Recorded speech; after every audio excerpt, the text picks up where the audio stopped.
What you think about when you're born into a fire? Let them burn it out. Sell them to the richest buyer. They wanna let the world decay. They tell us lies and fade away, fade away. We feel betrayed. We were raised to lose the race. Wake at the back of the pack, kill it anyway. Listen up now, because we're never dropping out. Beat the odds, beat the big house. Our brains are bigger than the doubt. We've been thinking for ourselves, never let the truth fade away. This is bigger than ourselves, we won't let the world burn away, burn away. We feel betrayed. We were raised to lose the race. Wake at the back of the pack, kill it anyway. To blame, haters face the world's mistakes. Wake at the back of the pack, kill it anyway.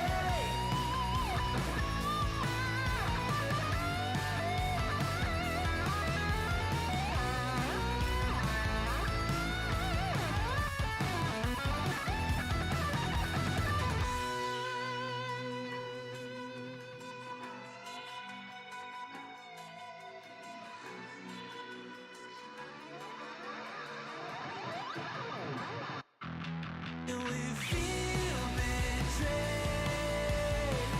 We were raised to lose the race. Wake at the back of the pack, kill it anyway. To blame, haters face the world's mistakes. Wake at the back of the pack, kill it anyway.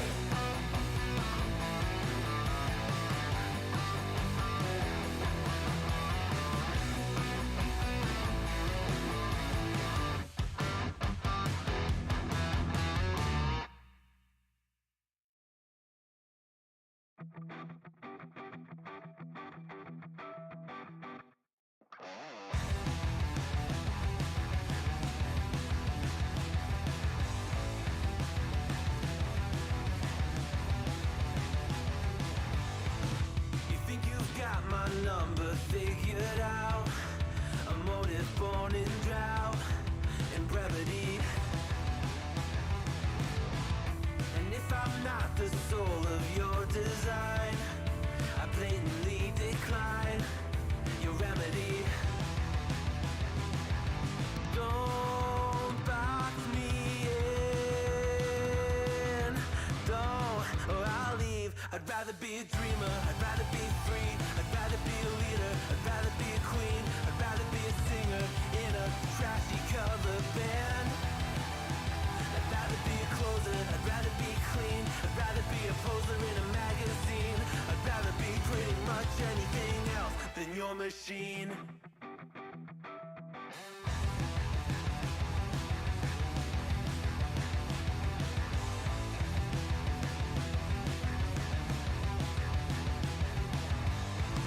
I wasn't always just a single shade, a palette full of gray in reverie. And I can burn it brighter than the sun. I have a golden gun inside of me. Don't box me in, don't, or I'll leave. I'd rather be a dreamer, I'd rather be free, I'd rather be a leader, I'd rather be a queen, I'd rather be a singer in a trashy cover band. I'd rather be a closer, I'd rather be clean, I'd rather be a poser in a magazine. I'd rather be pretty much anything else. And if I fall behind, ignore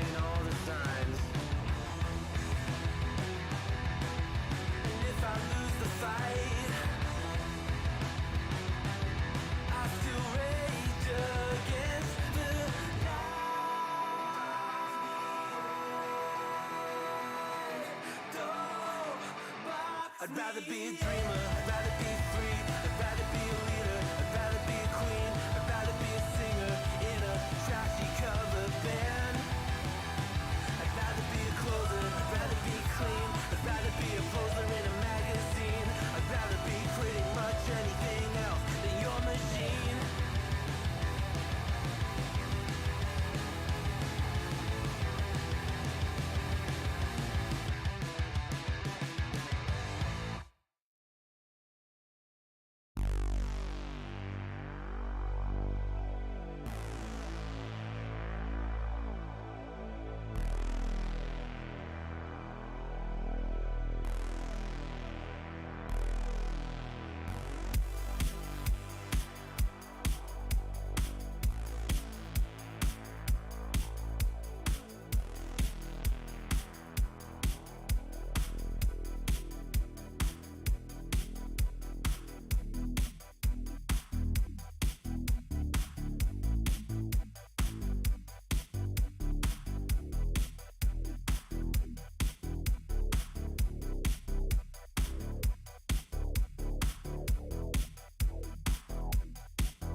Hello, welcome welcome back. Welcome to I'm Thundercat 0420. Over there is GM Pat Stasty, and welcome to Talking D&D. That's what I wanted to say. What just happened? I'm fucking confused. Vandal, how have you been today? Jesus. Oh, great. Thanks for asking. A little tongue twister there. I figured Flawless it out. execution. It's because I got my delivery today. You know, that's how it goes. Ah, got them gummies. So, how are you? I'm good. Okay. I still have like the sinus thing going for like 2 weeks now, and Dude, it's allergies. It's not allergies. It's plus the COVID, like the leftovers. Is it COVID max or COVID plus? Plus. Nice. Yeah, it's plus. Only $9.95 a month. Yeah, now at this point, it's just like a congestion, and it's annoying. And after I take a shower, I feel a little bit better. So like, the steam helps. But you need to go to a sauna, friendo, or I'm the here. elemental plane of fire. Yes. But I'm here, and I'm ready to talk about some stuff. But before we get into the stuff. Before we get into the stuff that we're going to talk about, tell us what we did last week. What did we? We talked about warlocks last week. Yes? Yes, we did. We talked about warlocks and their different pact keepers, if I remember correctly, was the subclass we focused in on for the warlock, because out of everything to that one, that makes the biggest difference. Yeah, the otherworldly patron. Yeah, or a pact keeper. That's how I say it, because you're patron. Yep. But yes, it was good. Interesting. There was a lot of good, interesting. You found points. out how difficult it can be to run a warlock right there. Oh yeah, definitely. But if you want to hear that again, you can check it on Spotify, Apple Podcast, Anchor FM for all your ear potatoes. And if you are of the visual persuasion, you can check it out on our YouTube, Dysfunctional D&D, as well as most of our episodes. Move your mic closer. Oh, most of our episodes are on D&D on the YouTube now. The podcast. There's 30. There's 30 of the old from episode 1 to 30 is up there right now, and then I think it started at like 54 maybe or 55 that we started going directly on. So we're missing a couple. Yeah, I'm going to be uploading them this week. Hey, Fuzz. Good evening. And yeah, so today we are talking about one-shots from the DM's perspective. We're, what? Nothing. I find it funny every time you say the word one-shot. Yeah. I've tried multiple one-shots. I've played in a couple. You've DM'd one. I will say that you have DM'd a successful... I've DM'd a few successful one-shots because some of the things that I do during our normal games are basically just one-shots. See, that's where I like, because if you want to have like those like offshore like campaign within a campaign, I wouldn't say those are one-shots, but the one shot that I know you've run that I participated in is the Christmas one, because it happens once a year. Yep. It fills my criteria for being a one-shot. Yeah, there's always the initial beginning, like lead up, and then the boss battle at the end, and that's my one-shot every year. Yep, that was one I was going to talk about, definitely. I was also thinking the Halloween one that I ran, where it was a dream state, and you guys all played Clue for a session. Yes, Fuzzrab. A one-shot, by definition, is one session. That is my definition for a one-shot. A complete campaign in one session. I wouldn't say a campaign. I would say a complete story. Quest. Beginning, middle, end. Like a story quest. Yeah. Yes. But it gives you enough. It gives you enough, like satisfaction that you've finished something. The way I look at like one shots personally is first, it has to be one and done. There's no multiple parts to it. It's one and done. As much as I like the Fight for the Forest and it's one shot campaign, it's a campaign. You can just get rid of the whole little one shot part of it. Yeah. It's a meta campaign. Yeah, it's a small campaign. It's just a small shot. Yeah. My thing is like one shots are a good way to get people like into the basics of combat, into the basics of role playing, basics of a skills competition, because you can essentially do any good movie as a one shot in D&D, and it would be a fun experience. When you get into like trilogies and like Star Wars and the Harry Potter series, you know, that's where it starts to become a campaign, because you've got more fleshed out characters, more fleshed out, you know, campaign notes, more reoccurring NPCs, reoccurring scenery, reoccurring themes. But one shots are usually like convention stuff. Yeah, quick little get-togethers at a party. There's multiple ways to run these one shots. Like you said, parties or conventions, they'll have multiple tables playing the same campaign with the DMs using the other DM's information to make that campaign / one shot happen. I think that's pretty cool, having another DM and co-DMing basically. But for a one shot as a DM, like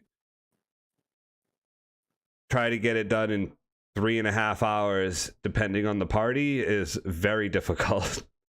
Unless you can railroad pretty good. Not wrong. That's half the. I mean, if you've got a group like the Garaxian group, we're a very sandboxy type of group. You give us a sandbox. We're gonna play in it. We're gonna use our imaginations. I don't know how well most of us would handle railroading in particular. Um, I say that in love, and I really hope the person who knows who I'm talking about knows that I'm talking about them because DD, I love you. I don't think you'd have a good time with it. But railroading, it's essential. It's essential in a one shot. You have a plot. You have to get the Eye of Karumba before the evil Fomorian giants do. You're in a shop. You have this much money, and your window of time is slowly closing. What do you want to buy?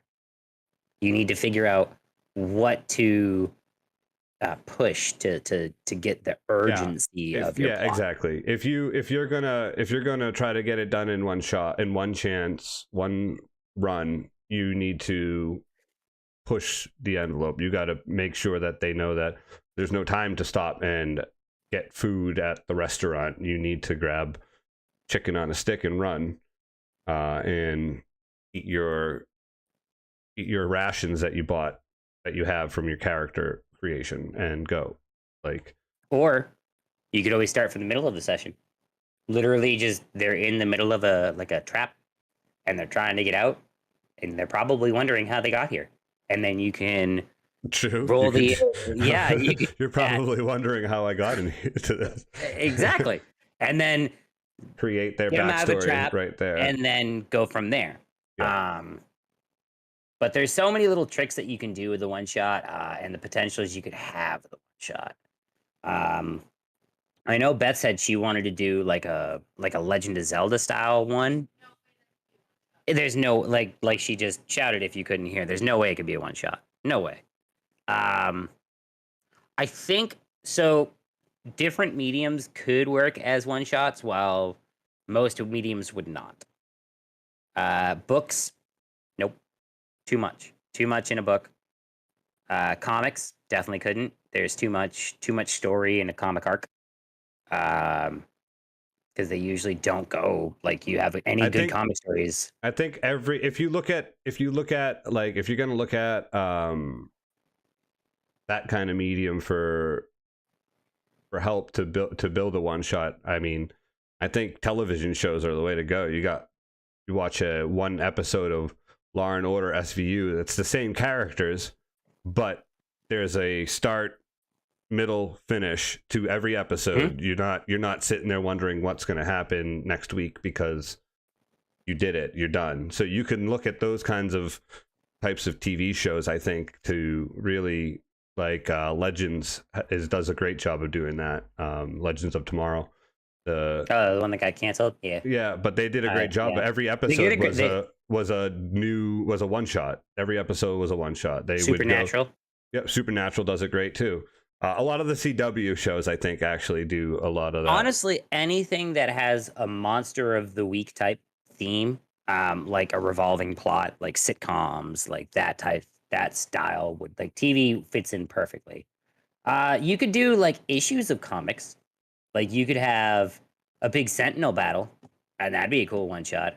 I'd want to play more to see how it plays out, honestly, and then it would turn into a campaign. Yep, Buffy would be a great one, Fuzzrab. What's another so?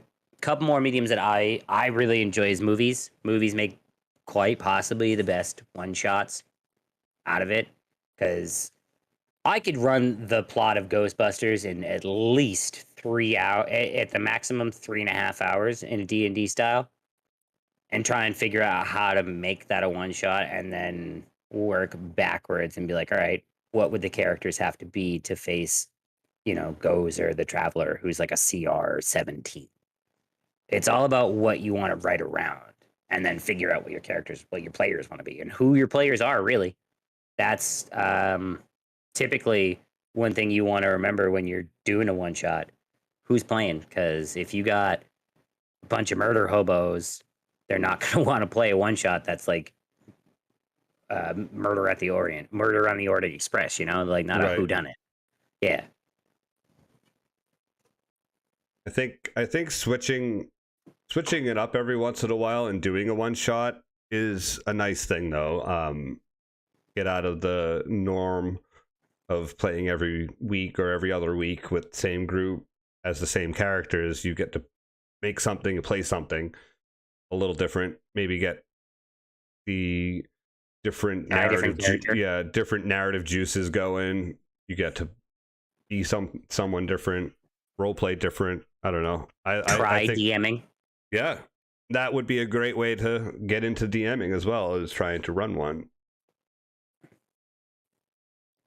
Probably the best way to do it is like just figure out a hook for your 3-room dungeon, a bad guy for the end of your 3-room dungeon, because then you have a little bit of role play because they learn about the dungeon. Then they go to the dungeon, have a couple skills contests, and then an encounter. Boom. You've nicked your 3 D&D tropes. The 3 things that you should have for D&D. At least one role play, 1 skills inspirational type challenge, and then at least a combat. Those are the 3 things you would have to have in a good one shot, in my opinion. Do you want to elaborate if I missed any, or? I mean, yeah, the intrigue, I think, to push the characters forward is what I think is the most important thing for a one shot, because that's where things get bogged down. If you don't have the push for the characters to get going, I think you're not going to get done in one session.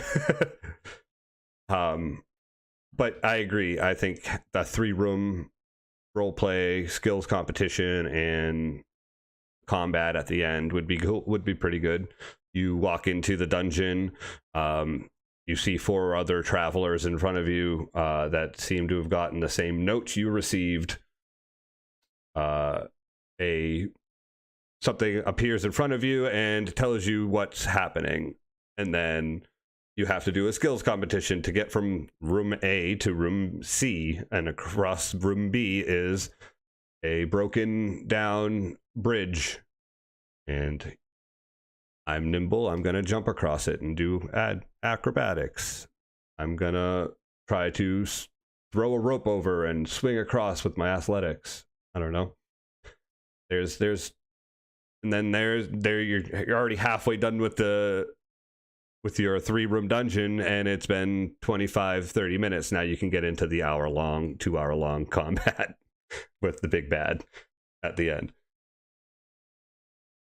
I mean, it all depends, because once again, combat can go. The dice can screw you in combat. Like but as a DM, you can create more. You can say, "Oh, you just defeated my shadow. Here I am, and he's up above 100 feet, ready to rain down." I mean, if I had a wizard and I knew he had low HP and someone got in his face and crit and then killed him in one shot, I'd bite my tongue, be like, well, that stinks. But he's dead. Yeah, he's dead. And then out of nowhere, his trusty spider decides to. I wouldn't even go that far, because you start making stuff up. It's fun. I've been on the receiving end. Like I've seen when Vandal crit on Glassstaff, and I've also was there on Saturday night when we rolled like shit. So I know how fickle dice can be. So if they got lucky, they got lucky. I still would have been like, a door opens and because there's still an hour left of game. I don't want to be like, oh, yep, that's it. Good job. You destroyed my wizard in a hit. I'd have them elaborate on what they did after they saved so and so, and then kind of fucking bullshit, I guess, because bullshit. Well, I didn't see that coming. Shit. Oh man. Adamantine breastplate? No. Should I have? Probably. Good old plot armor. Nothing beats that.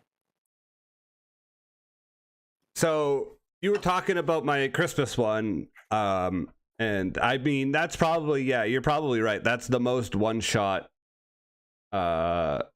games I'm I've definitely really like. Yeah, Yes.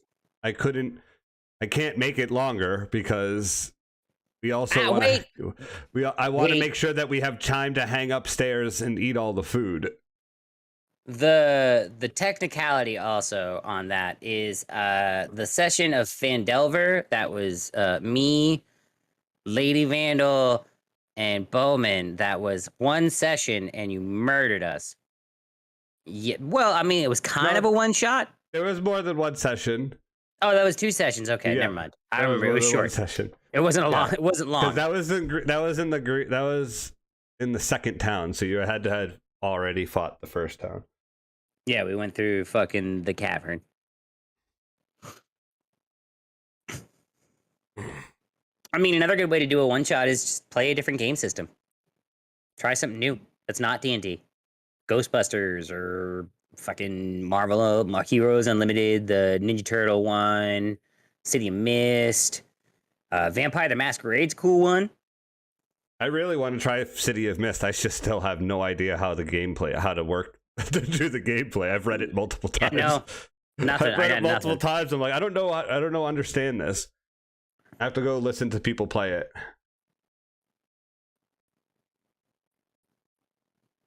But yeah, no, like I really think the only one shot you've done is the Christmas one. I enjoyed it for the one session I was there, and I was like, that's a one shot.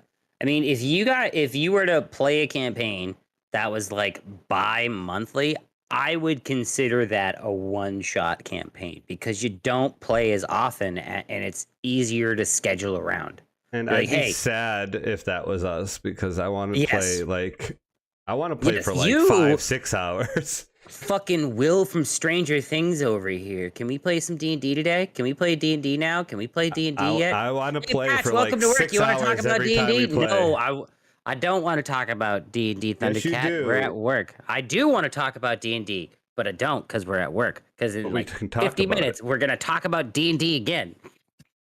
Yep. Yes. And then I have the other people are like, so how was D&D? And so I'm like, yeah, let's talk about it. Let's try and get it. Let me. And then I'm just gonna get closer to Patch as I talk about it so he can hear it.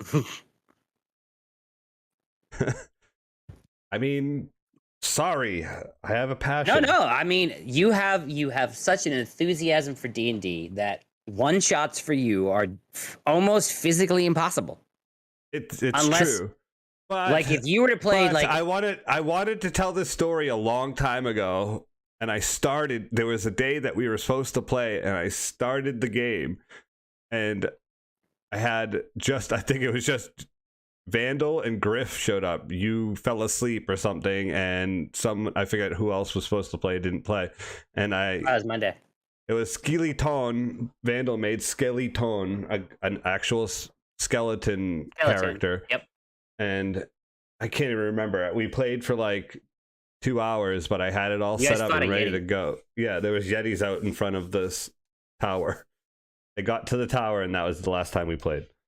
Because I fucking crashed hard. I think remember that's that what 'cause happened. I can't remember. Yeah, no, that was way back in the Patchworks overnight days. I hated Yeah, those days. that was the PS4 game. That was the PS3, yeah, the PS4 PlayStation Party style right there. Yep. But I had it, so I figured this is what we would do, except it won't be in the wintertime in the cold north. It will be in a forest. Seems squinch. Who knows? So it's instead of it being a one shot, it's like a mini campaign. It's a campaign. If you have more than 4 weeks of it, Well, it's a campaign. we play for like an hour. It's so hard to get it anywhere in an hour in a campaign, in a one shot. That depends on how easy if your cats are easy to fucking herd. Really. Yes. We had to go talk to the guy in the middle of the Orlumber to find out if Cougar's contact knew anyone, and he was just a little minor street thug that sold drugs to kids. What is he supposed to know about the forest? You never know. Yeah, That's the thing. I mean, herding cats. That's what I'm saying. He's literally a cat. I couldn't hurt him. I think I've done maybe like 2 one-shots total. I had the evil session, which is fun. And I had the idea for like a couple of Nickelodeon game show style sessions sprinkled into campaigns as like one-shotty, like, you know, you're traveling down the coast of Chult and you see this strange carving of a face as the boat sails toward it, but you guys were never there. So I never got to do Legends of the Hidden Temple. And I have like, cause Starjammer is coming out soon, which is going to be dope. And I have some Nick Arcade style shit in my head. Okay. So that's the fun part of that. And then with the future campaign, which will replace Fight for the Forest when that's done. I thought about doing it as a one shot and like doing it like 8 weeks, and I'm just like, this, it's not possible. But I could probably do like books, Harry Potter style, like the first book, quote unquote, when you guys are your first year there, like 2-3 weeks, depending on how much information you guys can grab, and see what rabbit holes you go down. And if you eventually get to that ending, otherwise I'll have to throw it at you. Because that's how sometimes it works. Sometimes is that going to be a one shot, or is it going to be multiple sessions? It's going to be a campaign. It's going to be a campaign because your characters are going to get older. They're going to level up. Okay, cool. And it's going to be on a frequent basis as opposed to an infrequent basis. Thanks. Yep. That's the big thing on one shots. Like, because if you can play a campaign in a by like a monthly basis, like one session a month, it would suck if you have people like Thundercat, myself, TT, Tater, Beth, Vandal, who love playing D&D and like to do it on a weekly basis. But, you know, if that's what your schedules allow, you're going to make the most of that one fucking session. That's the thing to remember. Like, you'll go like 4 or 5 hours because you want to play. And hopefully you remember what happened the last time you played. That's the hard part. That's always the hard part. Mm-hmm. Because if you do it on a frequent basis, a good note taker in the group, or at least just taking notes. Simple notes go far. Now, speaking of taking notes, now for like a one shot, you come into play, and you know this person DMing is going to have it be done in one session. What's your note taking? Probably none. Basic note taking. Anything that like the MacGuffin, you what know you're how going for. Yeah, it's anything that I can fit on an index card. Right. That's the same rule I apply to characters and bosses when it comes to one shot. If it fits on an index card, I can use this for a one shot. Because I don't need to know what skills I'm not proficient in. I can just look at be like, well, I'm proficient with athletics. There's no other fucking strength skills. I'm proficient with Arcana and Investigation. Those are my intelligence. I'm proficient with Sleight of Hand. Oh shit, I'm not proficient in Stealth or Acrobatics. Fuck me. I've played a lot of D&D, so it's easier for me. But my note-taking, I mean, it would probably be on the back of the card. I want to find this. This dude is also looking for it. I have this much time left. It's who, what, where, when, why. The 5 questions that 2 always asked. And then how much gold you have in case you need it. I'm really hoping if I'm playing in a one shot, the DM's giving me magic items, and I don't have to go shopping. And my basic role playing is figuring out what the fuck I'm doing, because that's so much easier.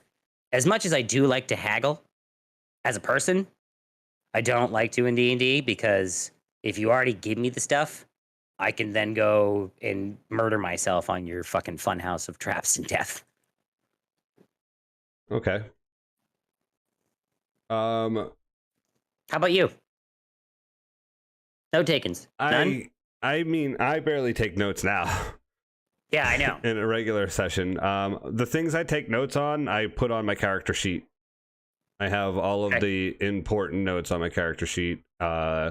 People I meet that are important to my character are written down on my character sheet somewhere. So basically, I can have that information. Basically, anything that Malcolm would remember is written down on my character sheet. That's how my notes run. So far, I was looking at Steve's notes. I have two. One is for Dwayne, and it just says pine. And I can tell you everyone that works on Malcolm's boat. And well, he's also not a one thought. And the note next to Z is I prefer to have my ashes scattered. That's it. That's all I have for notes. And yeah, I mean, my notes are pretty bad. So I think my notes would be even worse for a one shot. I think I'd just be paying attention to the game as much as possible, so I wouldn't have to write anything down. That's typically like live for the session. Yeah, because you know you're not going to have another one potentially. And like you said, probably just the important names, like the person we met that gave us the quest, what we're looking for, and why we're going there. Who's the bad guy? What are you paying me? Can I keep the thing? The money doesn't see that. See, in a one shot, I don't think that matters to me. Well, it doesn't. But as a PC, that's one of my driving things is money. So I'm gonna ask no matter what. I know it doesn't matter for the next session, but it's always one of those things like, what's it paying? How much you buying? It's different. Yeah, it's different ways to put that. Like, well, how is this worth it for me, darling? Gotcha. It's ways to elaborate on your character without having to write a 15-page backstory. That is also something I frown upon for one shots. It's one session. If it's longer than a paragraph, I'm not going to need it. Please do not write it. If you would like to, I will submit it for essays and stuff, and then I will grade it afterwards, but I will not remember all of your backstory. You do not need to give me 4 pages for a fucking one shot. Thank you. I feel like you can give it away in a monologue during the game somehow. Mm-hmm. You don't have to write it down. A paragraph. If you want to write it down, a paragraph. All right, so I talked about like making you said a 3-room dungeon. That's a great one-shot idea. I created one kind of. I just didn't get to the bad guy, but what would your first 2 rooms be? Are we talking like make it a one-shot? Yeah. So, my 3-room dungeon, quote unquote, is a beginning, middle, and an end. Like, the first thing I would do is I would cut to the group of adventurers trying to solve a simple task in their backstory place, the brain donkey, if you will. Kevin, could you roll me an Arcana check? If you have dice. I can. I knew you had some there. I rolled an 8. All right, so with your 13, you're tinkering with some bits and bobs as you feel the device begin to hum, and 2 of the lights light up as one of your fellow scientists, well, seems the paranormal ectometer is finally working. Good job. And then cut to you guys investigating your first place, and then have someone else make a stealth check, and then have like a little encounter with you encountering a ghost, which have it be a banshee, but instead of it wailing and dropping you guys to 0 HP, you would be frightened and run out of, Candlekeep Library. Did you see it? What was it? We'll bill you in the morning. Gotcha. It's using time skips is what I would like. I would do. But then again, with one shots, it's hard. If it's just Thundercat, I know. Well, this isn't a one shot. He's gonna want to play again. I'm just gonna go ahead and take the one session I have. I want to play the Ghostbuster game again. It's a fun game. I made my character and I started to like you were like you get to keep this stuff. I was like, oh cool, and then we never played again. I was like, this stuff doesn't mean anything to me anymore. Hey Wombat. But yeah, the Ghostbusters game was fun because it was just based off a D6, and then one die is a ghost die, and if you roll the 1 on it, it doesn't matter how good you rolled, something bad's gonna happen because it's. But ghost. I loved how the like combat was. Like it didn't really matter. You were like, I use this, but it doesn't matter. It's like everything has a reaction. I was like, this is so cool. Like everything was like. Mm-hmm. You can go over to the car. I can. I was like, okay, let's go to the car. And then the car comes alive. I was like, I'm running away from the car now. The car begins to. I was like, I was out of there. Star Wars D20. The Star Wars D20 game I played a little bit. I played the D6 one way back when I was a kid. That was D6s were easier to come by, and I didn't have to buy sets of dice because I played a lot of Yahtzee with my mom and my aunt. I listened to a D20 game, and it was superheroes, and I thought it was really cool. Yeah, I think Heroes Unlimited is kind of D20 based, and then like there's another part of it that's like percentile dice, and I can't wrap my head around it because it wants you to roll lower than your number, and that part throws me off completely. It was D10, 7th C. Yeah, ooh. Probably percentile if it's D10s. Because I know that's how the Teenage Mutant Ninja Turtles, if you have like an 86 sneak, you have to roll under an 86 on your percentile dice in order to become considered good. You pass. Gotcha. Yeah. But then again, an 86 is fucking crazy. I forgot what we were originally talking about. You were creating a one shot. Oh yeah. So yeah, cut to you guys investigating the stack of books in Candlekeep Library as Dr. Venkman moves on, tries to collect a sample as he fails miserably on his sleight of hand check to get it off of his hand. You round the corner and see this purple specter, and I would need. What do you do?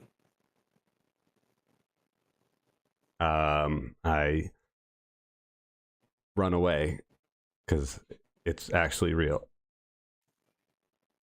Hold on here. Maybe we should form a plan. Maybe we can talk to it. As Dr. Spengler peers over at Dr. Venkman. But the thing is about halfway through it, like your players realize what they're leaning into. So hopefully they'll play along. Right. That's the thing, because if you're running Ghostbusters for people who've never seen Ghostbusters, a lot of your silliness is going to be wasted.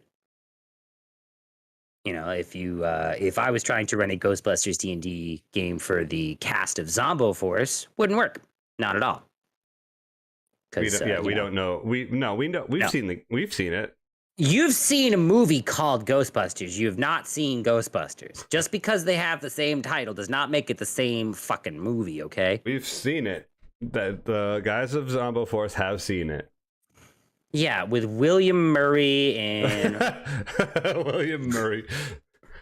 Yeah, fucking William Ralph Murphy. Ackroyd. Yeah, William Murphy and Ralph Ackroyd. Macchio. Yeah, Ralph. No, I would watch Ghostbusters if it had Ralph Macchio and he'd kick a ghost in the face.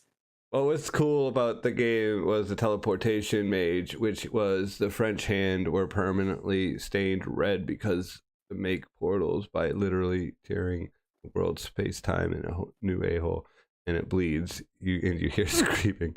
Oh, yikes! 7th C.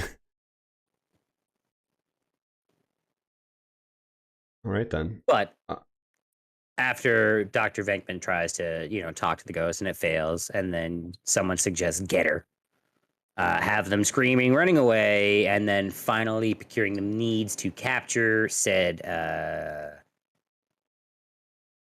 figure out how they want to get those means. It depends on the players. To really fine tune my plot is how hard it would be. I was gonna say, I think at that point you got to kind of play with what you have as players. Hopefully, when you DM them, you know them enough to like know how to push them the right way. I think if you know your players, then you shouldn't have an issue making a one shot and finishing a one shot. Easy one shot to make though. As I'm thinking it now, for any players, group of 4, you need to find MacGuffin located on the top of or the bottom of something. Insert mountain, lava pit, middle of a volcano. They arrive there after asking, is there anything guarding it? Do you have any questions for me before you travel off to your doom? That's your role play. You arrive at said mountain. How do you plan to get inside of it? Yep, skills competition. Boom. End of it. When you touch the MacGuffin, you disappear. A 50,000-year-old Afridi is finally released from his lamp, bent on hell-bent destruction after a certain street rat had trapped him in there. He is now freed upon the world and starts to wreak his doom upon you. Roll initiative. And there's your boss fight. Sorry, I don't know why I went far, but yeah. He's an evil Ifriti. It makes sense. Yep. And Genie's only second rate. Hell-bent on destruction. That was good. Slimer would be that would be like some sort of like ooze ghost. That would be an ooze ghost. He's ooze. he's eating the hot dogs from the hot dog stand outside of the building you're in. Meat on bread. Meat on bread. What is that? Well, we decided to take the stick away and put it on bread. Some form of hot meat. What is it made from? You don't want to know. Street dog. Dog? Hot dog? It's got kind of a ring to it, too. Street dogs. Street dogs. Not pets. They're not pets. The street dogs. But that's the easy one shot is, get a MacGuffin. This is where it is. I'm paying you this much. Do you have any questions? Then they'll either roleplay or they won't. Or they'll ask the DM questions. And then they'll leave. Do you want to roleplay any travel? No. Okay. You have arrived to Mount Doom. What do you do? Is there a way inside? Make a perception check. No. I haven't even rolled. Yeah, there's not a way inside. I'm saving you the time to roll. Do you have rope? I would have just been like, perception check would have been the first skill check that they make if they pass or fail. No. I mean, if you're walking up to like a volcano thinking it's gonna have an opening, no. I'm just gonna say no because the opening's at the top and that's where the lava comes out. You don't want to go in the opening because that's an exit. Unless the dwarven people live here, there would be hidden doors everywhere. That's a very good point. Make an investigation check. And then there's your second skill check. There are no dwarves that live here. There you go. I rolled a 24. Yes, you can tell that there are nothing. There is nothing. You use your dwarven eyes to notice that there's no openings. Wait, judging by the uncarved stone on this volcanic rock that has not been carved by anything except by air, you can judge that there is no one living here. Now, like, so I'm trying to think of like a good question for one shots. that like no that we haven't gone over yet. So we've made a basic one. We've made a basic one shot. Yeah. We've populated it with things. Have we talked about the end of a one shot? No, we haven't.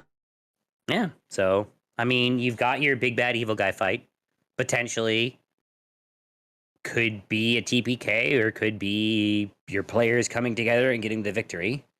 And that's wherein lies the questions. Does this stay a one shot? Or does it become a campaign? Do you want to play again? That's really the issues with one shots, because they don't really exist, because you play it one time, and unless you're at a convention, you're not going to see these fucking people for a year. You're gonna play again because D&D is amazing. And why don't you play it more often? Not once a year. One shots are stupid. One shots are good to get new people into D&D and to get them hooked. Would it be better to say there are no dwarves here, or there are no signs of dwarves living here? It would be better to say that there is signs of no life, because you are at a fucking volcano. And anything that's alive. It would be better to say, yes, with your 24, your dwarven eyes see that there are no living people other than the four of you. And if there is something living here that I want to have a little battle with, it's indistinguishable when it's not moving from rock and or fire. It is not humanoid, so you do not see a living humanoid here. It does not seem that anything has anything to eat within at least 5 miles of this volcano. But, see, one shots would be a good way to introduce Fuzz into D&D, which I would love to do with you, Fuzz. Buy a better microphone so we can play D&D. I love you. You sound like a potato. I mean, it's also tough with his Scottish accent. I'm not gonna lie. No, I have no problem with the Scottish accent. I can sit there and I can listen and be like, I have no idea what he said, but I'm just gonna go with it. And I don't know if I'm supposed to be angry. Yeah, definitely. When I played Warzone with him, I felt bad because I kept being like, "Excuse me, what did you say, Fuzz?"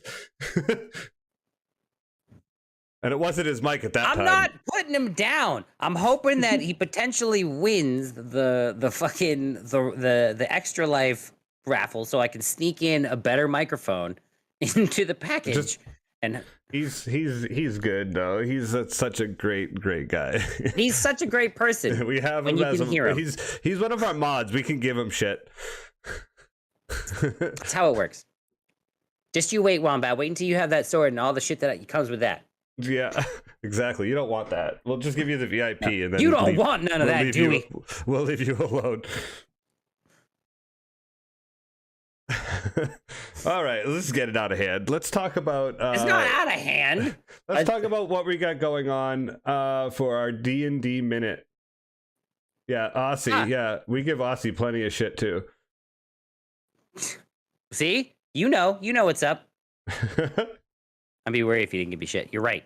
That means we don't like you. Yeah. If we don't give you shit. Yeah, we should leave you alone. We're like, all right, bye. Yeah. We're like teenagers. We're like, we don't want to talk to you anymore. Thundercat, I'm going to give you the option. We're going to do D&D at the movies. I want you to pick from the 3 movies that I'm going to arbitrarily list off now, to take a scene from potentially any scene in the entire movie and D&D-ize it.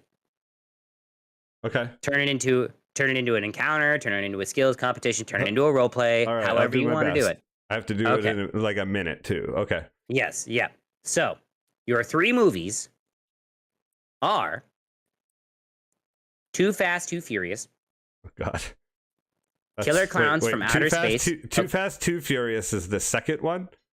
Well, the one with Tyrese, yes. The one with all the cars coming out of the garage? Oh, so with Ludacris. Yes, that's Ludacris and Tyrese. Yeah. Yes. Okay. Okay. The second one, Killer Clowns from Outer Space. Have you seen that? I mean, like real long time ago. Probably wouldn't pick I that take one. that back then. So your second movie is Pee-wee's Big Adventure. Okay. And your third one is Jurassic Park. So Jurassic Park would be easy to do, I think. I know I had to throw you the straight changeup right down the middle to see if you would just swing away at that one. I might have to go Too Fast, Too Furious just for the effects reasons. Okay. I think I would have to do the scene where all the trucks come out of the building to stop the cops from getting to their cars. But so think of like a Waterdeep type area, where you've got all of the buildings are connected. It's very close knit, and it's the docks area. You have a high speed chase in a carriage. The Rogue and the Bard have just stolen as the Waterdeep guards are following behind in their chariots. Two chariots following the one large wagon that they need to steal to get down the road to bring the gold out of the docks, and they fly down, turning hard left, skills competition at this point, rolling to see if they can get the wagons to turn and drift. And as they finally pass the skills competition, a few of the guards have had to been flipped because of perfect placed rocks or arrows shot into the dirt next to them. But eventually they still have more guards following down the roads at this point, and they see the dock area, and they use their sending stone to tell Chris of Luda that they're gonna be there in the next minute, and to release the wagons. And as they're going underneath, just horse-drawn wagons just come emerging out of the dock building, glass shattering everywhere, and all of the guards have to turn. Yes, they're 100% horse-powered. None of them are like animated objects or anything? No oxen, all horse-powered. 100%. You can hear them, too. They're insane. Vroom, vroom, vroom. No, I'm just kidding. And the glass all smashes, and the guards all crash and don't know who's who, and Reese Ty and Walker Paul get away. Okay. I have two questions. Question number one, what level are your characters? They'd have to be 5th level or more. Okay. And two, how many horsepower is their chariot? And is there a button they can push to make it go faster? They've got a arcane boosted wagon. They press a button, and it gives them some nitrous. I assume that's the command word, and it's just haste. Yeah. Sure, that works. The horses get casted haste on them, or they also have the horseshoes you could get that make the horses run faster. Ooh.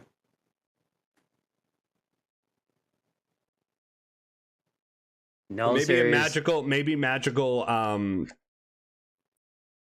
feed bags. They eat the corn, and they make the horses run faster. Okay. Well, there you go. All right. Your turn for me. What about stamina? Stamina, whatever. That's Constitution saving throw. Not for the horses. They're fine. Yeah, they have advantage. They're racehorses. They're draft horses because I roll the dice twice back. Ready, watch. They're drift horses, not draft horses. They're drift horses. I hate you. I hate you so much. Ugh. All right, your turn. Three movies. Yep. All right, I'm gonna go with 300. Okay. The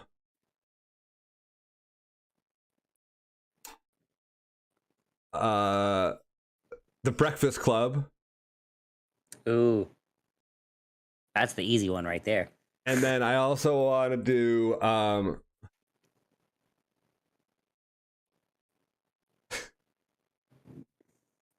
think I need to go with a comedy. You did Breakfast Club. Grandma's Boy. Okay. Oh. I'm gonna pick Grandma's Boy. Okay. And I think there's so many scenes that I want to pick, and there are so many scenes that I can't pick. So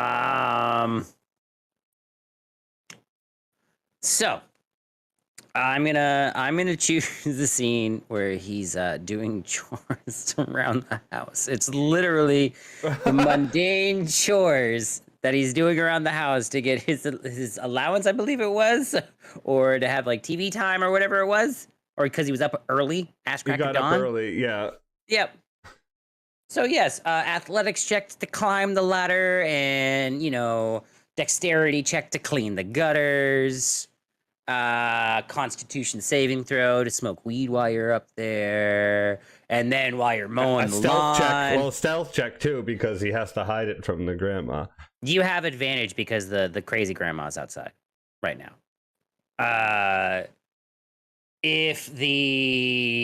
So your grandma imposes disadvantage. You need to do Constitution checks after every round. Because you're getting more and more tired because you were up early and you have to go to work. And you can't remember the name of the type of shit that you got sold by Dante because you don't give a fuck. Yep.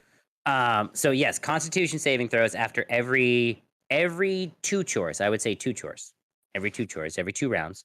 If you can sneak a hit, you might get a little bit of a bonus on your Constitution saving throw or on your on your check you might not know about, because that's how that type of shit works. Your grandma imposes disadvantage. The crazy grandma imposes advantage on stealth checks, respectively. And then the slutty grandma that sleeps with Nick Swartzen would impose disadvantage on your chore checks if you did your chores around her. I feel like she would just cast vicious mockery the whole time. Yeah, that's why you get disadvantage, and then you would have either disadvantage because I don't think a D4 would be. I rolled a 4. Never mind. So let's roll this. Did I really just roll a 1? Okay, so I would have a negative 3 with that reindeer shit. Give me the reindeer shit. I don't give a fuck what it's called. I just want to smoke it. I don't know what you are, but I'm gonna. And that's how my little scene from Grandma's Boy would be. I picked the mundane. I like it. Breakfast Club was going to be running through the hallways, and then 300 was just going to be epic battle. That one was, I was like, that's a fastball right down the middle.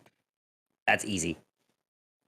All right. Dude, I'll do it with you. That's all we got for this week. We can do some talking next week on Tuesday, but before we get into that, let's talk about what we're doing on Friday. Friday, we have the War for Garaxia. We're back again with DM Vandal Zero. And call him VM Vandal Master. He's the Vandal Master. And Vandal Meister. And our great DM and host Vandal Zero will be there, taking us through the streets of Janjit. Right? Yes, and then that's Janjit. We're in Janjit. And then on Saturday, I'll be DMing the Fight for the Forest as they continue through the Crystal Tower. Will Bukesford make it? Will Cougar pull the rope hard enough? No. Find out on Saturday. And then, are you going to be streaming again? Potentially Thursday, because I don't have Secrets of Dumbledore to watch. But if I'm not, you can still always donate to GM Extra Life. I will post the link right here. Shabam. Right now, we're still giving away Cookie Thulu. If you... Wow, that's weird. That's not the right one. Don't go there. That's a GitHub. That's strange. Go... That's Fridays. We still do that on Fridays, but Aussie is away for 2 weeks, so he'll be back next week, hopefully. But we're playing with we're moving on without him, and he'll be joining back in when he gets around. He is on what they call autopilot or ghost mode. Hopefully he will be off that before we need him. But yes, once again, potentially Thursday is when I'll be streaming. I meant to yesterday, but I took a nap. I felt great. I like sleeping on the couch sometimes. But yes, if you go there and donate $5, you can be entered into Cookie Thulu giveaway. Right now it's Alter Ego and Fuzzrab. It's $5 for the sweet, cute, chibi Cookie Thulu. Yeah, $5. I'll frame it, send it to you. If Fuzzrab wins, he's getting a little microphone so he doesn't sound like a potato.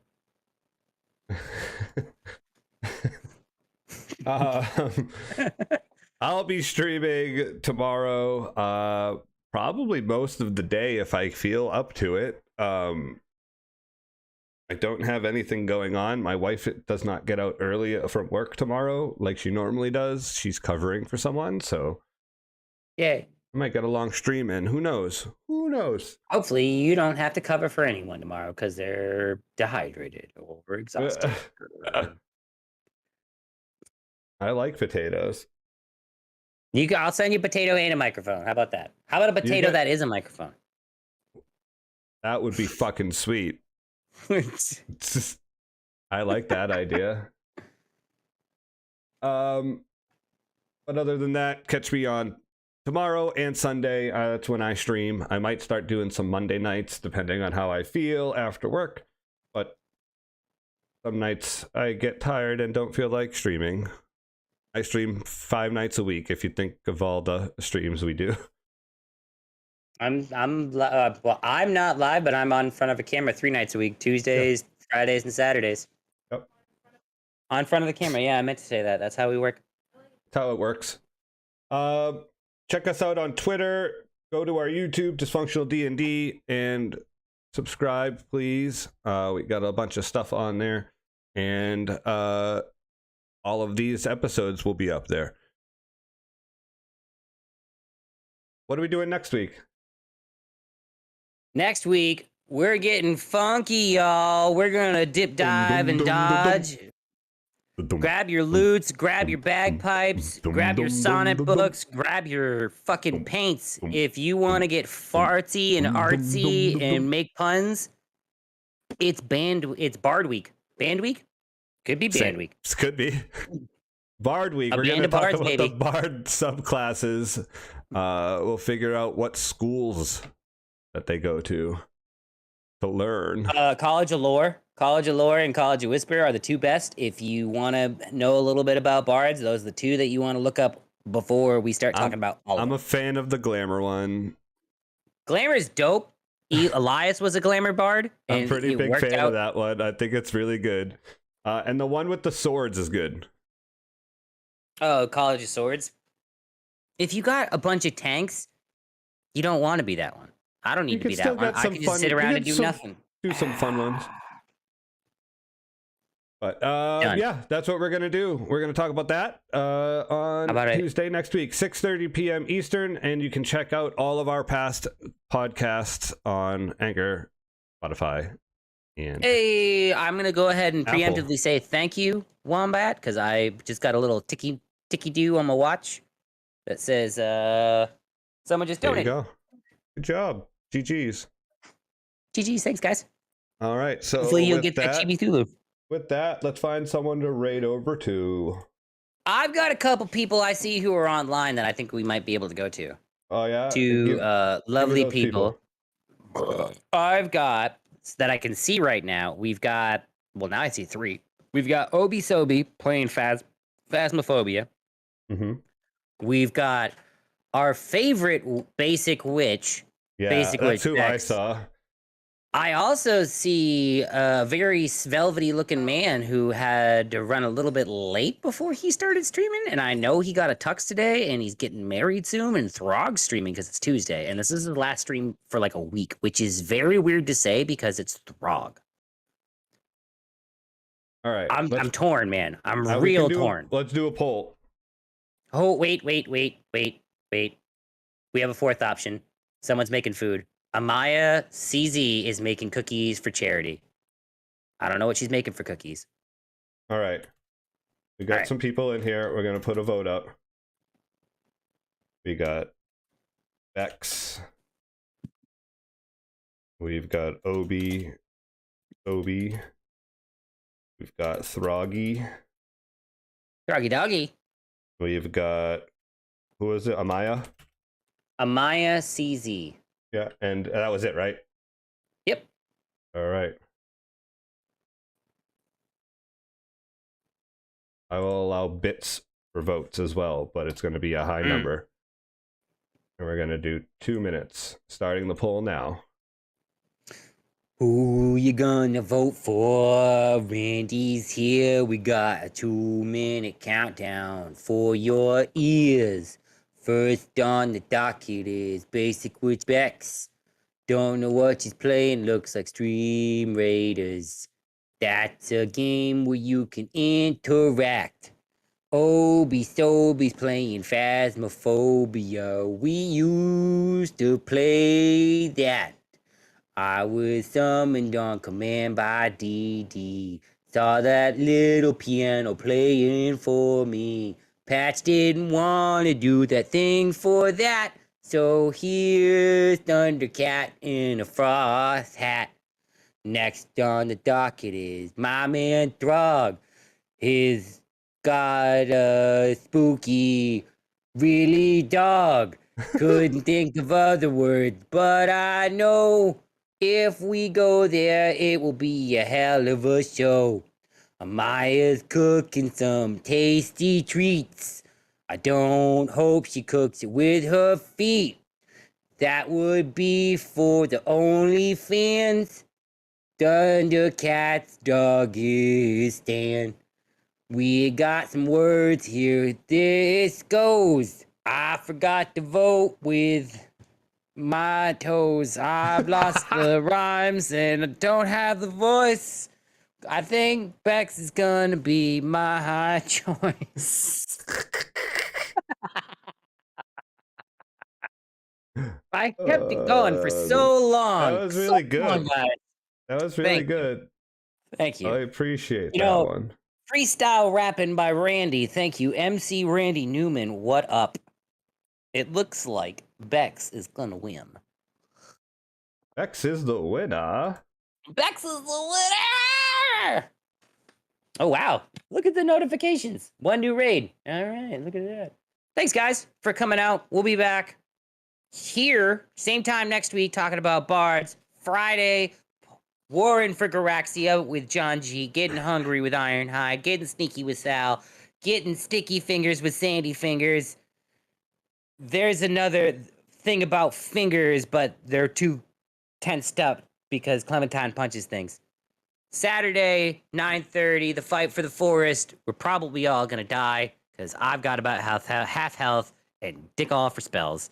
And we split the party because didn't realize that it was a polyamorous surface. Great. Wonderful. Polyamorous surface. Bye. Love you guys. Thanks again. Show Bex love.